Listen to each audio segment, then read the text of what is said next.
মাথাটা নত করি, মানে সেজদা দেই, পীরে রে পায়ে সেজদা দিই, তখন সবার একটা প্রশ্ন, এরা ভণ্ড, এরা শিরিক করে, এরা মুশরিক। দেহের জন্য সালাত না, কারণ দেহ তো তৌহিদে বাস করে। মনের জন্য সালাত, কলবের জন্য সালাত, অন্তরের জন্য সালাত, কারণ অন্তর তো তৌহিদে বাস করে না, অন্তরে শয়তান থাকে। এই সালাতের মাধ্যমে শয়তান রূপী খান্নাসকে দূর করতে হবে। সর্বদা জাকাতের কথা বলছে, সর্বদা জাকাত, আল্লাহর রাহে সমস্ত কিছু উৎসর্গ করা। সালাত শব্দের যত রকমেরই, এই দেখেন সালাত এবং জাকাত যে কানেক্টেড। জাকাত মানে হচ্ছে কি আমিত্বের উৎসর্গ, আর সালাত মানে কি রবের সাথে এবং রসুলের সাথে সংযোগ, যোগাযোগ, প্রচেষ্টা, টু কানেক্ট। যেই পর্যন্ত আপনি জাকাত না দিতে পারবেন ওই পর্যন্ত রবের সাথে এবং রসুলের সাথে যোগাযোগ প্রতিষ্ঠিত হবে না, টু সালাত প্রতিষ্ঠিত হবে না সর্বক্ষণ। দেখেন তাইলে সালাতের সাথে যে জাকাত ওতপ্রোতভাবে জড়িত, একটু শুনেন। সালাত শব্দের যত রকমের অর্থই করা হোক না কেন, আসলে সালাতের অর্থ হলো আল্লাহর সঙ্গে সংযোগ, প্রচেষ্টা। আল্লাহর সঙ্গে সংযোগ করতে গেলেই মানবীয় আমিত্বের বিসর্জন প্রয়োজন হয়। আল্লাহর সাথে সংযোগ প্রচেষ্টা করতে গেলেই, আল্লাহর সাথে সংযোগ করতে গেলে, রসুলের সাথে সংযোগ করতে গেলেই মানবীয় আমিত্বের বিসর্জন দিতে হবে, তথা জাকাত আদায় করতে হবে। এর জন্য সালাতের সাথে জাকাত ওতপ্রোতভাবে জড়িত। এই মানবীয় আমিত্বের বিসর্জন যে পর্যন্ত মানুষ না দিতে পারবে ওই পর্যন্ত আল্লাহর সাথে এবং রসুলের সাথে সংযোগ, যোগাযোগ হবে না, শুধু অনুষ্ঠানই পালন হবে। এর জন্য আমরা অনুষ্ঠান পালন করি কিন্তু আমাদের স্বভাবের পরিবর্তন হয় না। আমরা প্রচুর অনুষ্ঠান পালন করতেছি কিন্তু আমাদের স্বভাবের রুচির পরিবর্তন হচ্ছে না। কিন্তু ইবাদত করলে, আল্লাহর ইবাদত যেই করব, সঙ্গে সঙ্গে তার স্বভাবের পরিবর্তন এবং রুচির পরিবর্তন ডেফিনেটলি আসবে, অবশ্যই আসবে। কারণ এটা আল্লাহ গ্যারান্টি দিয়া থইছে। যে সালাত করবে, জাকাত করবে, কুরবানি দিবে, হজ করবে, তার স্বভাবের পরিবর্তন আসবেই। একজন হাজি তো কখনো অন্যের হক মাইরা খাইতে পারে না, ভাই বোনের সম্পদ আত্মসাৎ করতে পারে না। কারণ হাজি মানে কি, আল্লাহর দিদার পাইছে, যে আল্লাহর ঘরে যায় আল্লাহরে দিয়ে খাইছি, হ্যাঁ হইল হাজি। যে শয়তানরে পাথর মাইরা খেদাই দিয়েছি, যে আমিত্ব কুরবানি করে আইছে, পশু কুরবানি করে না, আমিত্বরে কুরবানি করে আইছে। যে সমস্ত মাথার চুল, মানে মাথার কুবুদ্ধি সব চাইছে ভালাই দিয়েছে, মাথার চুল ভালায় না হাজিরা। তা আমি দেখো শয়তান রে আরাফার ময়দানে বইছে, বইয়া সেইখানে কি হইছে, শুদ্ধ এবং পবিত্রতা হাসিল করছে। কইরা মিনায় যায়া পাথর মাইরা শয়তান রে খেদাই দিয়েছে, শয়তান রে খেদাই দিয়ে যায়া কুরবানি করছে। মানে শয়তান খেদাইছে মানে কুরবানি করে, পশু শেষ, নিজের অন্তরের মধ্যে হিংস্র দানবীয় পশুগুলো শেষ। তারপরে মাথা নেড়া করে, নেড়া কইরা তারপরে দেশে আয়া অন্যের হক মাইরা খায়। আমার আপন চাচায় ভাই বোনের হক মাইরা খাইছে, বনগো সম্পত্তি লেখা নিছে। এইরকম আপন চাচা আপনাকে বাড়ি ঘরে আপন মামু আছে, হ্যাঁ, পাড়া প্রতিবাসী আছে, হজ করে আইছে কিন্তু সম্পত্তি মাইরা খায় ফেলেছে। মানে আল্লাহরে দেখার পরে, আল্লাহর ঘর দেখে আসার পরে সে অন্যের হক মাইরা খায়। তাহলে বুঝছেন হজ করে তার স্বভাবটা কি পরিবর্তন হয়েছে। অথচ কি বলে হাদিসে এবং যে হজ করলে সে নবজাতক শিশুর মতো হয়ে জায়গা। নবজাতক শিশু কি কেউর হক মাইরা খায়, কেউ সম্পদ মাইরা খায়, খাওয়ানে ভেজাল মিলায়, সম্পদ মজুদ করে, এই কৃত্রিম সংকট তৈরি করে জিনিসপত্রের দাম বাড়ায়, তারা মজুদকারী হয় না। নবজাতক শিশু তো একদম নিষ্পাপ, মাসুম। এখন এই হাজি নামের নবজাতক শিশুগুলা, এরা দেশে আইসা যত প্রকার পাইজামি আছে সব করে, সব হাজি না, অধিকাংশ হাজি, শতকরা 80-90%। এরকম ভালো হাজি 2-4 জন পাওয়া যায়, সবাইরে খারাপ ঢালোভাবে বলা যাবে না। এই কিন্তু আমাকে আপন চাচারা আছে, অনেক আপন চাচা আছে এরকম, যে রাস্তা বন্ধ করে থইব, হজ করে আইছে 22 বের, পুরা মাসুম শিশু হয়ে গেছে গা, খালি একবারে শিশু নাকি, গর্বের নবজাতকের মতো।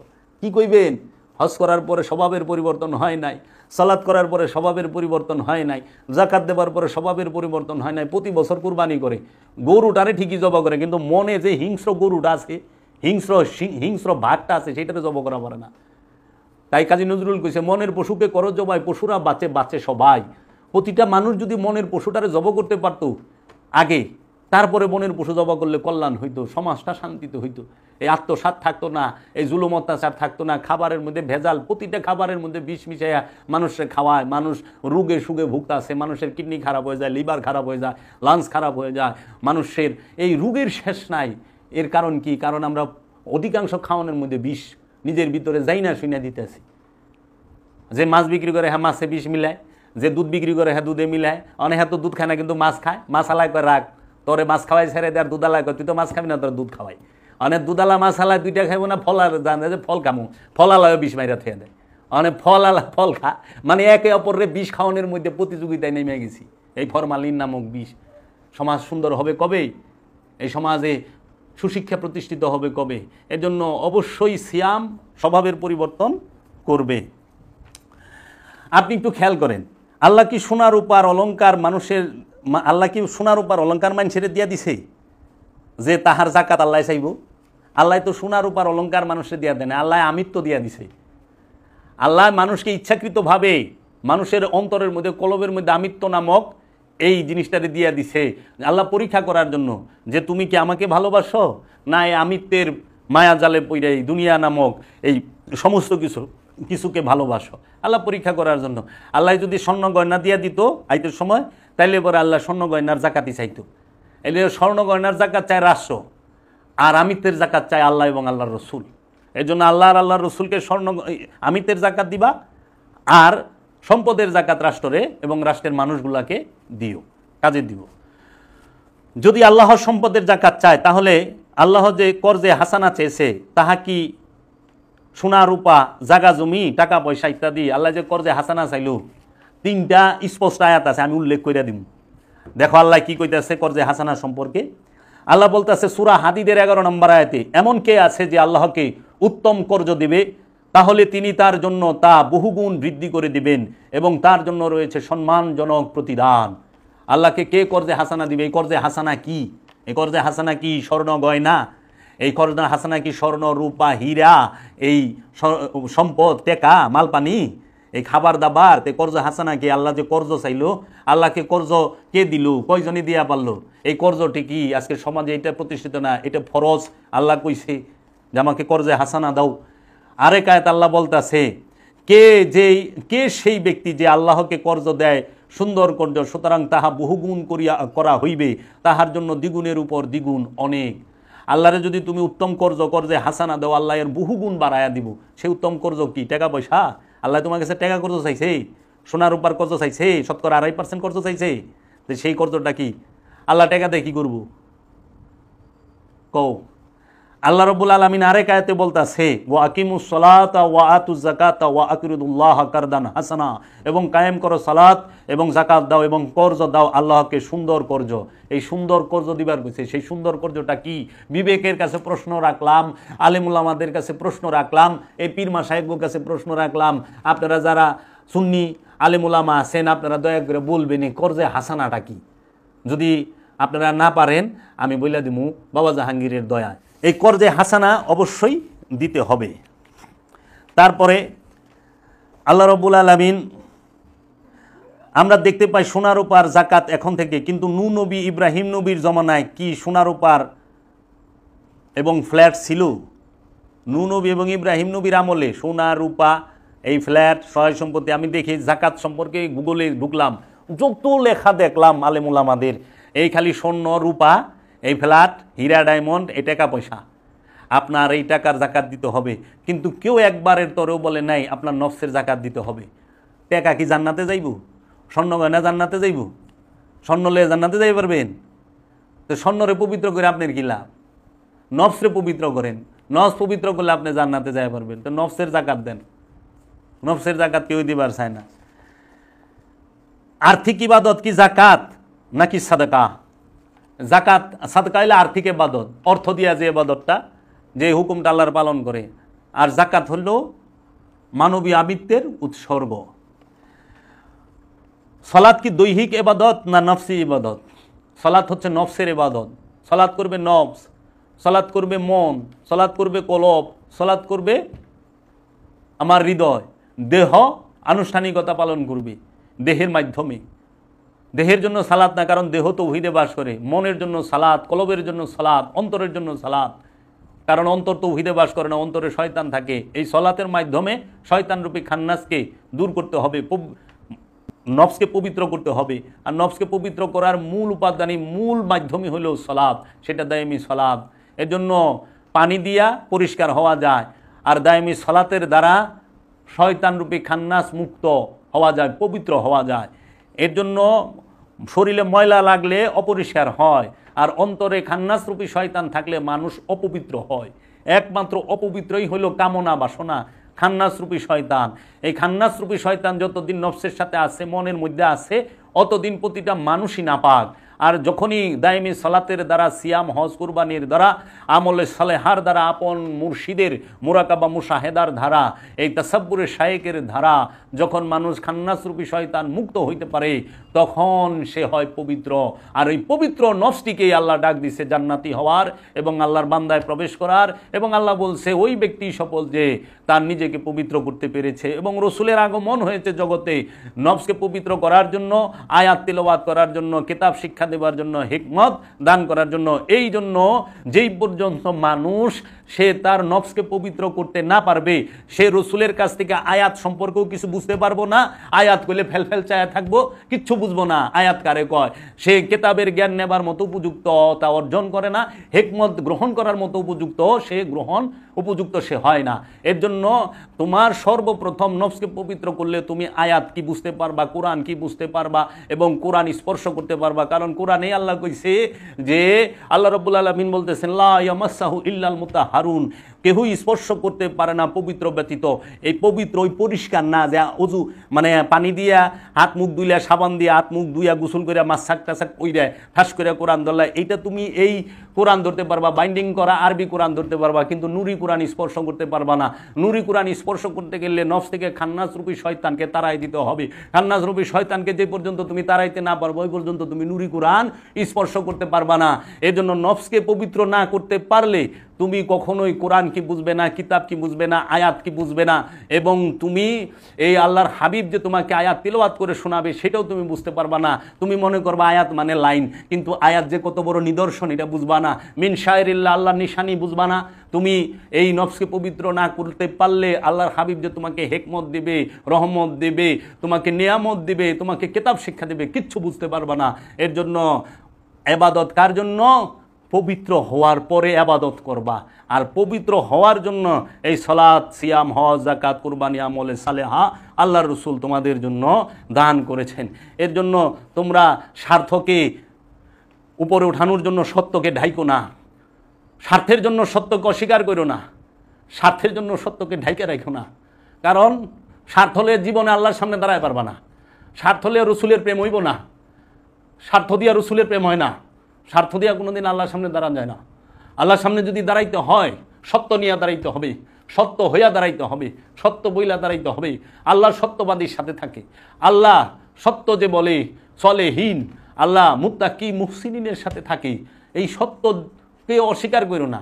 তোমরা আনুষ্ঠানিক জাকাতকে বলো, কিন্তু হাকিকি জাকাত আছে।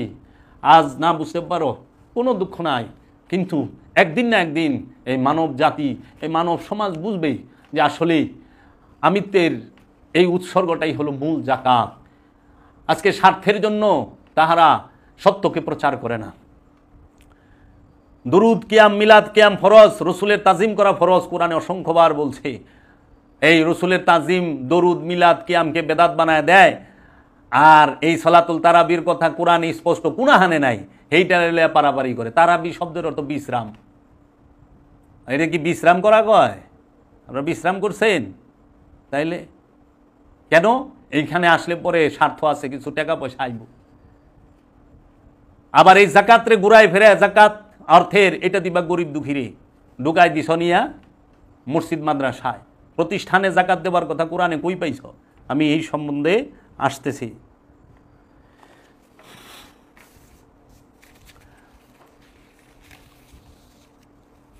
এবং এই জাকাত কবে থেকে চালু হয়েছে আমি বলছি। নামাজ চালু হয় মেরাজের পর থেকে। তাহলে জাকাতের প্রচলন শুরু হয় কবে থেকে? জাকাতের প্রচলন বাবা আদমের জমানা থেকে, নূহ নবীর জমানা থেকে, ইব্রাহিম নবীর জমানা থেকে, এবং দাইমি সলাতু এই পূর্ববর্তী নবীগণদের আমল থেকে সলাত এবং জাকাত। আনুষ্ঠানিক 5 ওয়াক্ত নামাজ মেরাজ শরীফের পরে থেকে আইছে, তাও এটা তাফসীর কারকের লেখা। তফসিরের নাম হলো তফসির ইবনে কাশাফ, আল্লামা জামাখশুরি মুতাজিলা ফিরকার অনুসারী, তিনি তার তফসিরের মধ্যে লিখছেন 50 ওয়াক্ত থেকে 5 ওয়াক্ত আনছে। এইটা উনি উনার মন মতো লিখছেন, এইটাই মুসলমান জাতি লুইফা নিছে, কিন্তু দায়মি সালাতকে স্পর্শই করে না। এখানে দায়মি সালাতের কথা কইলে আমার কমেন্টে কয় দায়মি সালাত আবার কি, জীবনে তো শুনি নেই, এটা কেমনে করে, এটা কি? তার মানে মানুষ জীবনে শুনেই নাই, নাহলে আলেম প্রশ্ন করে। আবার অনেক মৌলবী সাপ্তাহ আছে গালিও দেয় দুই একটা, বিসমিল্লাহ কইয়া দু একটা দেখো যায় আমার কমেন্টে। আমি কইছি দায়মি সালাতের কথা, আল কোরআনের কথা, আল কোরআনের আয়াত পড়লে কি গালি আসে? তো তুমি গালি দিছো কেন? তুমি তার এগেনস্টে একটা গঠনমূলক সমালোচনা করো, তুমি গঠনমূলক একটা কমেন্ট করো, একটা লিখা দাও, তোমার সত্য তুমি উত্থাপন করো, আর আমারটা আমি করি। দেখো যারটা সত্য, তোমার তো গ্রুপিং না, সত্যকে মাইনা নেওয়া, তুমিও সত্য চাও আমিও সত্য চাই, এনে কি দলাদলি আছে নাকি? না। তাহলে দায়মি সালাতের কথা শুনলে বুদ্ধ দেহার মতো তো আল কোরআন, আল কোরআনের আয়াত। দায়মি সালাতকে যারা অস্বীকার করে তারা আল কোরআনকে অস্বীকার করে। কোরআনে পাই পূর্ববর্তী নবীদের সময় যাকাত প্রথা ছিল, এবং যে যাকাতটি, সেই যাকাতটি আসলে কি? হযরত আবু বকর সিদ্দিক রাদিয়াল্লাহু আনহু থেকে যেই যাকাত চালু হয় তাহা মালের যাকাত। এটা ওই সময় থেকে হাকিকি যাকাত না। এই যাকাতের বিষয় নিয়েই হযরত আবু বকর সিদ্দিক তার প্রধানমন্ত্রী হযরত উমরকে পাঠায় মাওলা আলীকে গ্রেফতার করার জন্য। মাওলা আলী আলাইহিস সালাতু আসসালাম এই যে ইনকাম ট্যাক্সের যে আনুষ্ঠানিক জাকাত, মালের জাকাত, এই জাকাতের সমর্থনে ছিলেন না। এই জাকাত তিনি সমর্থন করেন না, এবং অনেক সাহাবায়ে কেরামও করেন নাই। তার জন্য অনেক ঝগড়াঝাটি, মারামারি, কাটাকাটি হয়েছে, ইতিহাস থেকে আমরা শুনি, আমরা শুনতে পাই, জানতে পাই। এই দিকে আমি যাবো না, পরে এক সময় এই বিষয় নিয়ে আলোচনা করুম। কত হিজরিতে নামাজ ফরজ হয়? মেরাজের রাতে 619 সালে রজব মাসের 27 তারিখ, অথবা 621 সাল, অথবা 622 সালে এই সলাতের আনুষ্ঠানিক নামাজের সিস্টেমটা চালু হয়, আমরা শুনি। জি, এখন সদকা সম্পর্কে একটু আলোচনা করতে হয়, আমরা একটু সদকা সম্পর্কে আলোচনা করব। এই সদকা কি এবং সদকার বিষয়টা আমাদের কোন কোন জায়গায় দিতে হবে, কারে কারে দিতে হবে, সেই বিষয়ে প্রথমেই আমরা একটি আয়াত পাঠ করি। হ্যাঁ, সেই আয়াতটি হইল সূরা তওবার 60 নম্বর আয়াত। এই সূরা তওবার 60 নম্বর আয়াত আল্লাহ বলছেন, নিশ্চয়ই সদকা হচ্ছে ফকির ও মিসকিনদের জন্য এবং এতে নিয়োজিত কর্মচারীদের জন্য, আর যাদের অন্তর আকৃষ্ট করতে হয় তাদের জন্য। দাস আজাদ করার লক্ষ্যে ঋণগ্রস্তদের মধ্যে আল্লাহর রাস্তায় এবং মুসাফিরদের মধ্যে এটি আল্লাহর পক্ষ থেকে নির্ধারিত। আর কোরআন অনুযায়ী সাদকার 8টি খাতে ব্যয় করতে হবে সাদকা। এখন প্রশ্ন আছে, সদকা শব্দের অর্থ কি? সাদকা কাকে বলে? জাকাত শব্দের অর্থ তো আমরা জানলাম। জাকাত অর্থ পবিত্রকরণ, জাক্কা মানে পবিত্র, জাকাত অর্থ পবিত্রকরণ। আর সাদকা অর্থ হচ্ছে আন্তরিকতা। আন্তরিকতা। সাদকা কি বিষয়ের উপরে দিবেন?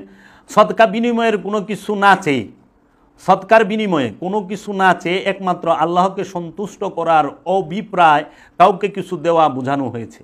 সদকা এটা আন্তরিকতা, তোমার মনে চাইছে, তোমার ভালো লাগছে, যারে ইচ্ছা তুমি তারে একেরে কোনো বিনিময়ের আশা না কইরা ফি সাবিলিল্লাহ, আল্লাহর ওয়াস্তে একদম মুক্ত হস্তে তুমি কি করলা? কাউরে কিছু দিলা, দান করলা, সেই জিনিসটাকে বলা হয় সাদকা।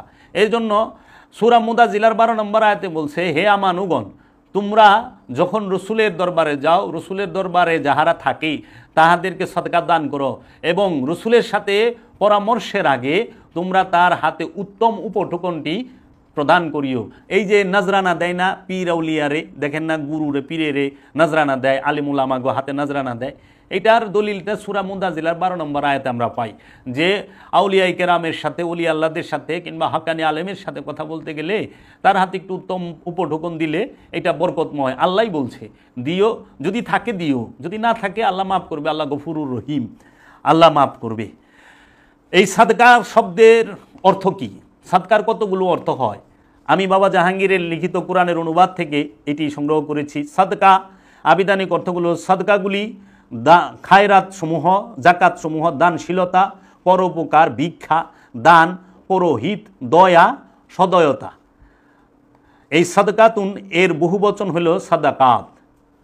হ্যাঁ, এই সদকা সম্পর্কে সূরা বাকারার 271 নম্বর আয়াতে লেখা আছে। আপনারা যদি একটু খেয়াল করেন, কোরআন মাজিদে এই জাকাত শব্দটি 30 বার আছে 30টা আয়াতে। কোরআন মাজিদে 8টি মাক্কি এবং 22টি মাদানী সূরার মধ্যে 30 আয়াতে জাকাত শব্দটি উল্লেখ আছে। এর মধ্যে আমি সলাতের সাথে জাকাত শব্দটি 25 বার পাইছি, আরেক জায়গায় আমি দেখছি যে 27 বারও আছে সলাতের সাথে। তাহলে 30 বারের মধ্যে আবার 32 বারও বলা হয়েছে যে 32টি ইয়া আছে। তাহলে যদি 32 বার হয়, 32 বারের মধ্যে আমি 25 বার পাই গেছি সলাতের সাথে জাকাত শব্দটি আছে। এখন আপনি সাদকা দান করবেন কোথায়? আল্লাহ রাব্বুল আলামিন সাদকা দান করতে বলছেন সূরা তওবার 60 নম্বর আয়াতে 8টি স্থানে। দেখেন, খুব খেয়াল করেন। আপনারা যে সাদকা দেন, টাকা পয়সা মাল পানি দেন, হ্যাঁ মসজিদে দেন, মাদ্রাসায় দেন, মসজিদে যে টাকা পয়সা দেন, মসজিদের সদকার কথা সারা কোরআনে কোথাওই নাই। এই দেখেন, অভাবগ্রস্ত প্রার্থীদের জন্য যাহারা অভাবের কারণে প্রার্থনা করিয়া থাকে, 1। 2 নাম্বার হইল অভাবীদের জন্য যাহারা কোনো অবস্থাতেই প্রার্থনা করিবে না, মানে অভাবী কিন্তু সে তোমার কাছে জীবনও চাইব না। মধ্যবিত্তের মানুষ আছে না, চাইতে পারে না, লজ্জা বোধ করে, এই মানুষকে দিবার কইছে। আবার অনেকে আছে অভাবী আইসা চাইতে পারে, তাকেও দিতে বলছে। সাদকা সব মানুষকে কেন্দ্র কইরা। এই দেখো, আমলকারীদের জন্য অর্থাৎ যাহারা সাদকা আদায় এবং তাহা উপযুক্ত স্থানে বন্টনের বিষয়ে কর্মচারী রূপে নিয়োজিত থাকে, যারা ভালো আমল করে তুমি সাদকা তাদের হাতে দিতে পারো, যারা আসলেই এই সাদকার বন্টনটা ঠিক মতো করবো। এখন মনে করো তুমি এতিমখানায় যাইয়া যদি এতিমদের উদ্দেশ্যে 1 লক্ষ টাকা দিয়ে আইলে যে এখানে 100 এতিম আছে, 1000 করে এতিমকে দিয়ে দিয়েন। ওখানে ওই যারাতে দিলে বন্টনকারী সে যদি কাম করে যে সবাইরে 100 করে দিয়া, মানে 10,000 কাম সাইরা 90,000 গায়েব করে দেয়, 90,000 নিজের অ্যাকাউন্টে ডালে, তাইলে তো মহাবিপদ। এবং এই জিনিসটাই অধিকাংশ জায়গায় হচ্ছে, সব জায়গায় না কিন্তু অধিকাংশ জায়গায়। তুমি দেখো এতিমের মতোই রইছে, এতিম সারাদিন দাঁড়ে দাঁড়ে ঘুরতে আছে। আমি মাদ্রাসায় পড়ছি, মাদ্রাসার ছাত্রকে দিয়া কালেকশন করায়, আমাকে দিয়েও কালেকশন করায়, সারাদিন কালেকশন করে আনছি। আল্লাহ দিলে মৌলানা সাহেব, তিনি আমাদের কুমিল্লা খাইতে দেয় না, গাঠি বান্ধা বাইত লয়ে গেছে। এই মৌলানা সাহেবের পোলার আবার বড় বড় কথা কয়, এতিমের হক মাইরা খান। এই কালেকশন করায় ছোট ছোট শিশু বাচ্চাগুলারে দাঁড়ে দাঁড়ে পাঠান। এই যে রমজান মাসে প্রত্যেক বাড়ির গেটে গেটে চিঠি দেওয়া পাঠাইছেন, এই টাকা কি ওর ঘরে যাইব না ওরে ফ্রি পড়াইবেন? ওর থেকে তো বেতন ঠিকই নিবার লিছেন, ওরে মানুষের বাড়িতে পাঠান কেন বলেন? আর যে টাকা সেই টাকা যদি আপনি ব্যয় করেন, আঙ্গুল হইলে দিয়ে বট গাছ হয়ে যাব। অন্ত উল্টা দিয়ে আপনি বাড়ি গাড়ি কিনবার লইছেন, জায়গা জমি কিনবার লইছেন, সবাই না অধিকাংশ দেখি মাদ্রাসা আর ই কইরা তারা বড় লোক হয়ে যায়, অথচ মাদ্রাসা আর এতিমখানা করে নিঃস্ব হইব। বড় লোক হয় কেমনি আমার এই ফর্মুলা জানা নাই। মাজারে যায় যখন আমরা সেজদা দিই, মানে মাথা নত করি, সেজদা দিই না, মাথাটা নত করি, মানে সেজদা দেই, পীরের পায়ে সেজদা দিই, তখন সবার একটা প্রশ্ন, এরা ভণ্ড, এরা শিরিক করে, এরা মুশরিক, এরা আল্লাহর কাছে আল্লাহর সাথে শরিক করছে। কেন মুশরিক হইলাম, ভণ্ড হইলাম? তার কারণ কি? একটাই, তারা মানুষকে সেজদা করে। খুব পয়েন্ট খেয়াল করবা, তাহারা মানুষকে সেজদা করে, 1 নাম্বার পয়েন্ট। তাহারা মুশরিক, তারা কাফের। এখন কথা হইল যে সেজদা কাকে বলে? সেজদা কয় প্রকার? সেজদার কোনো প্রকার নাই, সেজদা এক প্রকার। যেটা সেজদা, সেজদা এক প্রকার, সেজদার কোনো প্রকারই নেই। আর যেটার প্রকার আছে সেটা হলো আনুষ্ঠানিকতা। যে অনুষ্ঠান কত প্রকার, আনুষ্ঠানিক সেজদা কত প্রকার। এর লেগে আমরা যদি বোঝার জন্য বলি তাহলে প্রকার ভেদে সেজদা আনুষ্ঠানিকতা হলো 2 প্রকার। একটা হইল যে ইবাদতের সেজদা, আরেকটা হইল তাজিমের সেজদা, সম্মানের সেজদা। কিন্তু মূলত সেজদা একই প্রকার, সেজদার কোনো প্রকার ভেদি নেই। সেজদা কাকে বলে? নিজের ইচ্ছাটাকে, আমি একদম সহজভাবে ইটা বলতেছি, উলঙ্গভাবে নিজের ইচ্ছাটাকে আল্লাহর ইচ্ছার মধ্যে, রবের ইচ্ছার মধ্যে সম্পূর্ণরূপে বিলীন করে দেওয়া, উৎসর্গ করে দেওয়া, ফানা করে দেওয়ার নামই হলো সেজদা। আমার ইচ্ছা বলতে কোনো ইচ্ছা থাকবে না।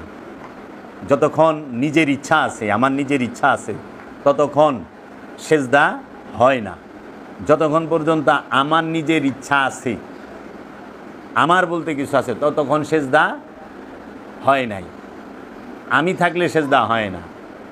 যতক্ষণ না পর্যন্ত তুমি সমস্ত কিছু তোমার রবের এইখানে না পৌঁছাইতে পারতাছ, ততক্ষণ সেজদা হয় নাই। এখন আমরা সমাজে দেখি যে আমরা যারা 5 ওয়াক্ত নামাজ পড়ি, আমরা মসজিদে যাইয়া নামাজের সময় আমরা নিয়ত বান্দা দাঁড়াই, চুপচাপ থাকি। ইমাম সাহেবের সাথে পড়লে, আর একা পড়লে তো সূরা কেরাত পড়ি, চুপচাপ থাকি। রুকু করলাম মানে গুজা হইলাম, অর্ধেক ঝুঁকলাম। আর সেজদা করলাম মানে পুরা ঝুঁকে গেলাম, মানে অষ্টাঙ্গ একখানে করে মাটিতে। এখন সেজদার কথাটা আল্লাহ কোথায় বলল যে কিসের মধ্যে সেজদা দিতে হবে? আমরা কোরআনে পাই উসজুদুল আদামা, আদমকে সেজদা করেন, সূরা বাকারা 34 নম্বর। হে ফেরেশতারা এবং ফেরেশতাদের সর্দার সবাইকে আল্লাহ বলল উসজুদুল আদামা ফাসাজাদু, সবাই সেজদা দিল ইল্লা ইবলিস। ইবলিস সেজদা দিল না। এখন কথা আসে যে এই সেজদা কি এই মাথা নত করার সেজদার কথা বলছে আল্লাহ? যদি মাথা নত করার সেজদা কথা বলে তাহলে ফেরেশতা তো মাথাই নাই। ফেরেশতার হাত পাও আছে, মাথা মুন্ডু আছে?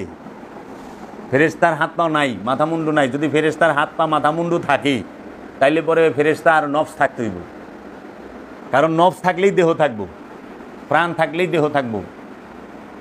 যার মাথা মুন্ডু আছে তার অবশ্যই নফস থাকবো, আর যার নফস আছে তার দেহ থাকবো। এখন ফেরেশতার নফসও নাই, রুও নাই।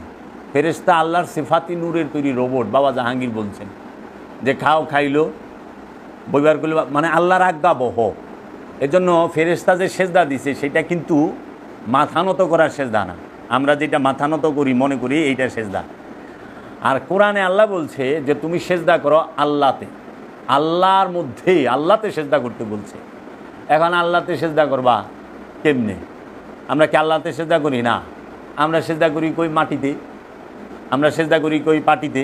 আল্লাহরে সেজদা করবার যাই সেজদা করতেছি মাটিতে, সেজদা করতেছি পাটিতে, আনালে সেজদা করি যাই না মাছ কার্পেটে, তাই না? আবার আল্লাহকে আমরা সরাসরি সেজদা করা পারি না। আল্লাহ কইতেছে তুমি আমারে সেজদা করো। আজ পর্যন্ত কোনো মানুষ আল্লাহরে সরাসরি সেজদা করতে পারছে না। মাঝখানে একটা উসিলা লইতে হয়েছে, মাধ্যম লইতে হয়েছে। সেটা কি?